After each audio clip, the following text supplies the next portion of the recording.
Hi, PerspectaWeather.com meteorologist Paul Dorian here on Friday, February 22nd. Kind of a quiet morning weather-wise here in the Mid-Atlantic region as we begin the last workday of the week. However, the weekend will be anything but quiet across a large part of the nation.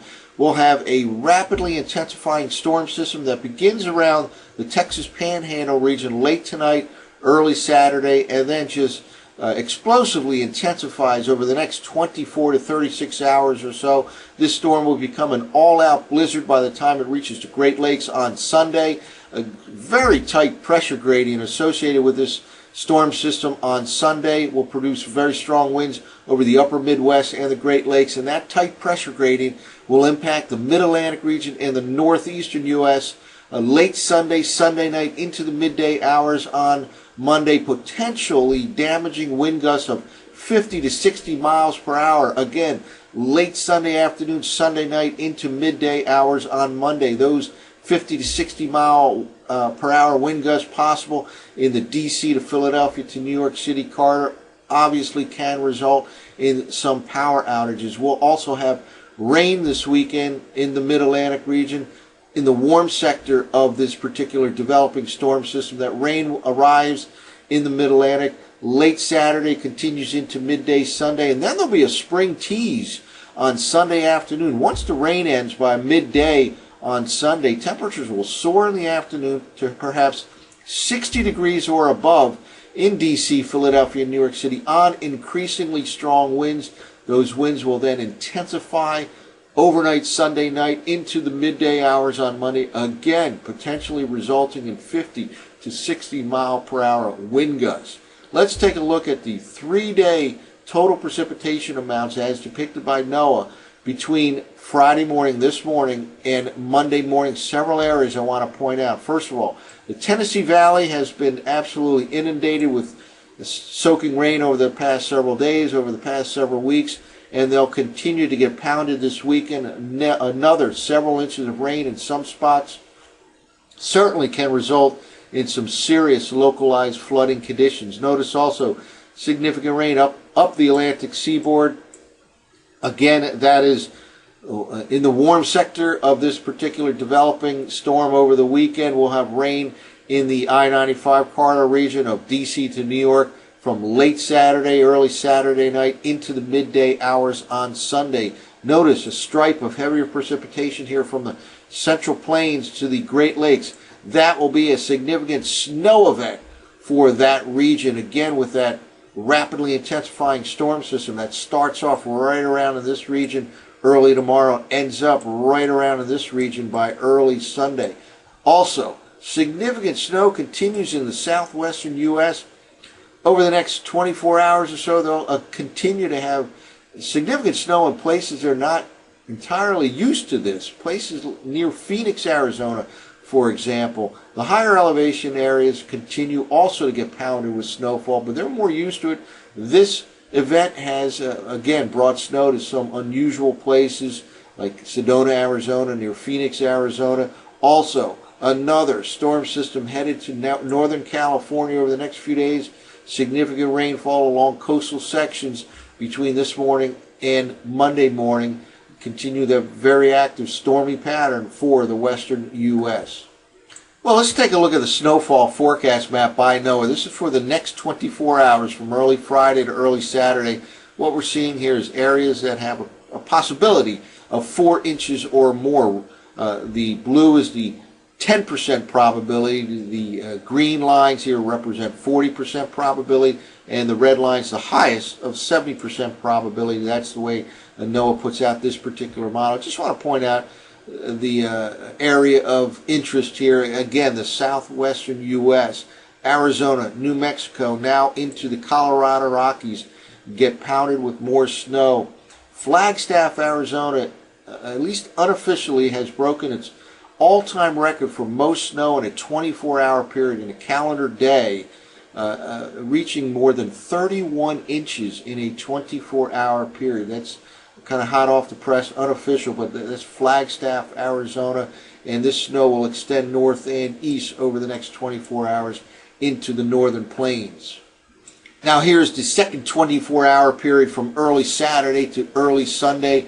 And this is what jumps out at you, and this is associated with that rapidly intensifying storm this weekend that again begins in this area right in here and ends up as an all-out blizzard by early Sunday, midday Sunday, right in this region right here, and a stripe of very heavy rainfall throughout the Central Plains, the upper Midwest, the western Great Lakes, places like Minnesota, Wisconsin, Iowa get significant snow out of this, and the winds will be intense as well. Again, we'll see in a moment on the computer forecast models, a tight pressure grading will certainly result in very, very strong winds over the upper Midwest and Great Lakes on Sunday into Sunday night, and those very strong winds will translate to the eastern seaboard by Sunday night and continue into the midday hours on Monday. The continuation of very heavy snow in the higher elevation regions of the Pacific Northwest, that has been the pattern over the past month or so, and it looks like it will continue over the next couple of days.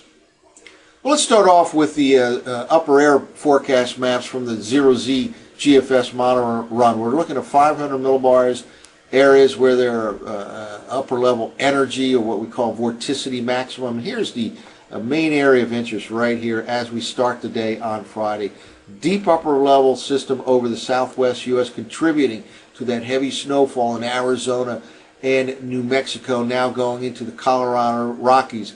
Let's just move forward here over the next 24-hour period, and here we go by Saturday morning, and there is a negatively tilted orientation to that upper level feature, and that really begins a rapid intensification period for low pressure that by early tomorrow will be centered right in this region, the Texas Panhandle. What I mean by negatively tilted upper level trough, when the trough axis extends from the northwest to the southeast in this fashion, that's what we call a negatively tilted upper level trough, right like this early tomorrow. And that has tremendous upward level motion on its eastern side right in this region, and that will set off this rapid intensification, a time period of about 24 to 36 hours for low pressure first developing down in that part of the country, the Texas Panhandle region.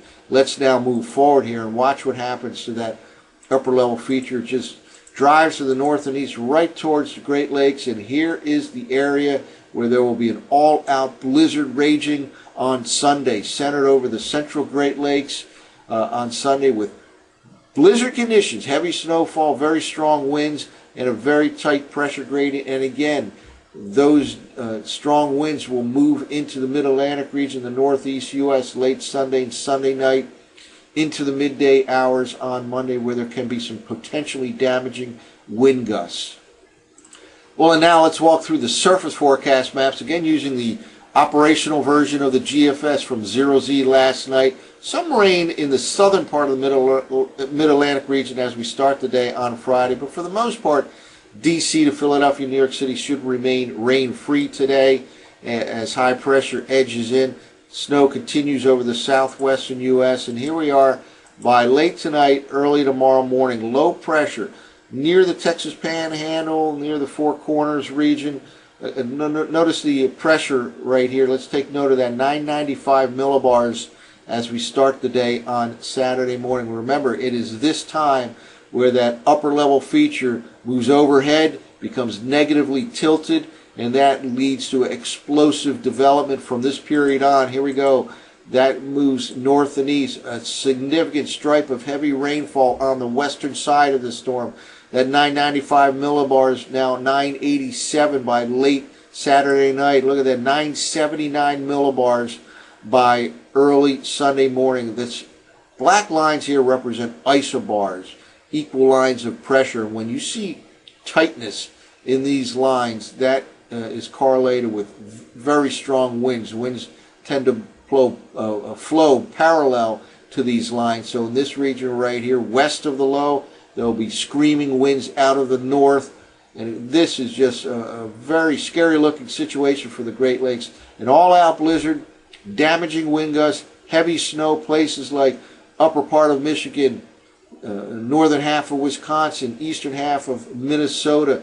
And meanwhile, here in the east, we'll have rain Beginning late Saturday afternoon or early Saturday evening, it'll evolve into a soaking rain event in the overnight hours for D.C., Philadelphia, New York City, maybe even a rumble of thunder or two. And that rain continues into Sunday morning, probably winding down around midday. But notice also the trajectory of the isobars here. The winds here will be out of the southwest along the eastern seaboard Sunday morning. And that will help to push very mild air up the Atlantic coast. On Sunday, again, a spring tease Sunday afternoon in the I-95 corridor region from D.C. to New York. High temperatures at or above 60 degrees. Let's keep moving forward. Here we go. The rain begins to wind down. Meanwhile, the blizzard continues over the Great Lakes. That storm drops to 976 millibars here. It's continuing to deepen. Notice the next 3-hourly period, it's now down to a 972. So with the continuing intensification into Sunday night, the tight pressure gradient will become even tighter. And there'll also be a little bit, you can see here, a little bit of a frontal passage here during the Sunday night time frame in the Mid-Atlantic region. Behind that is when winds really intensify.